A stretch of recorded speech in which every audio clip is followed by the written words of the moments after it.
kishindo cha wakoma iliwakimbiza washamiri, kishindo cha wakoma iliwakimbiza washamiri. Mungu akiwa upande wetu, ni nani aliye juu yetu? Mungu akiwa upande wetu, ni nani aliye juu yetu? Jamiko oye! Wanawake na Samia oye!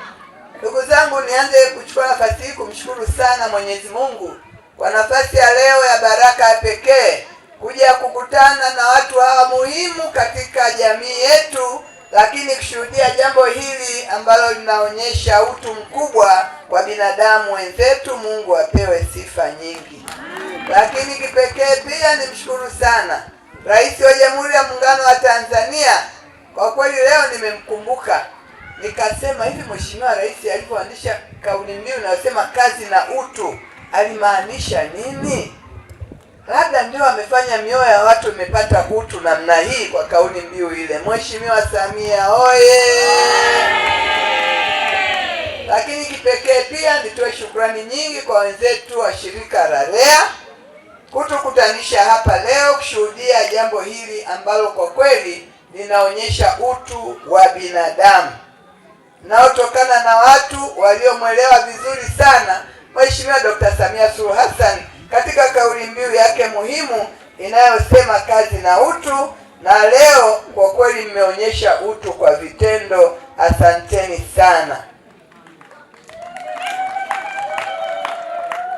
Lakini pia niwashukuru Wizara ya Nishati kwa kushirikiana nasi.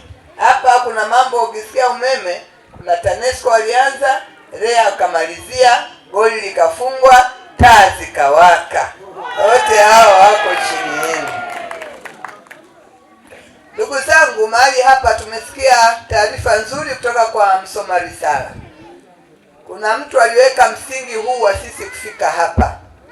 Msingi huu wa ujenzi wa hizi nyumba na eneo kama ambavyo tumesikia ulikuwa umefanywa na wenzetu wa kanisa la Anglican kupitia mchungaji ambaye mtoa risala alimtaja hapa.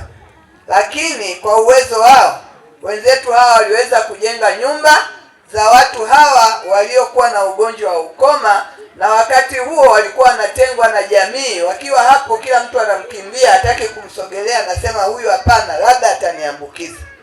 Lakini wenzetu wakasema hawa ni jamii, inahitaji kuishi vizuri, wawe na makazi mazuri, wakawajengea nyumba hizi. Lakini kutokana na uwezo wao waliishia kujenga nyumba, hakuweza kuweka huduma nyingine ili watu hawa waweze kupata huduma, ikiweko huduma ya umeme, ikiwepo labda mawasiliano, ikiweko maji, japo waliweka tanki moja lakini pia ilikuwa haitoshelezi, na vitu vingine ambavyo vinatakiwa kwa ajili ya binadamu kuweza kuishi vizuri.